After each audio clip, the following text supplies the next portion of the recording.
காஞ்சிபுரம் மாவட்டம் ஸ்ரீபெரும்புதூர் அடுத்த சுங்காச்சத்திரம் பகுதியில் சாம்சங் தொழிற்சாலையானது செயல்பட்டு வருகிறது.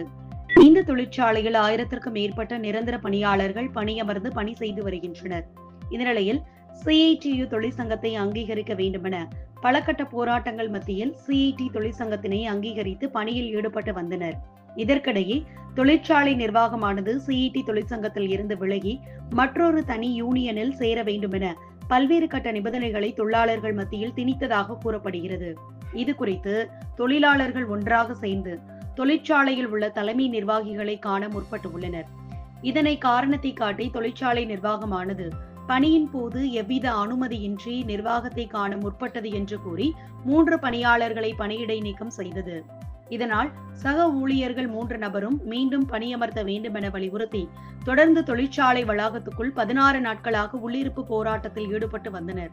தொழிலாளர்கள் உள்ளிருப்பு போராட்டத்தில் ஈடுபட்டாலும் கூட எந்த விதத்திலும் தொழிற்சாலையில் உள்ள உற்பத்தி பாதிக்காத வண்ணம் தொழிற்சாலை நிர்வாகமானது ஒப்பந்த ஊழியர்கள் மூலம் உற்பத்தியினை செய்து வந்துள்ளது.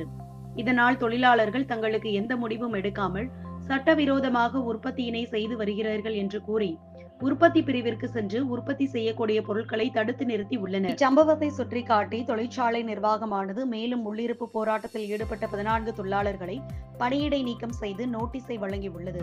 மேலும் அன்றைய 6 தொழிலாளர்கள் பணியிடை நீக்கம் செய்யப்பட்டதாக வீட்டிற்கு நோட்டீஸ் வழங்குகிறது.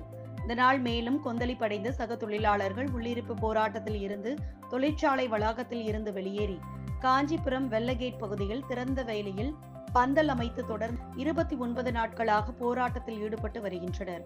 இதற்கிடையே சாம்சங் தொழிலாளர் பிரச்சினை குறித்து கூடுதல் தொழிலாளர் ஆணையர் முன்பு 10 கட்ட பேச்சுவார்த்தையானது நடைபெற்று பேச்சுவார்த்தையில் உடன்பாடு எட்டாது தோல்வி அடைந்துள்ளன.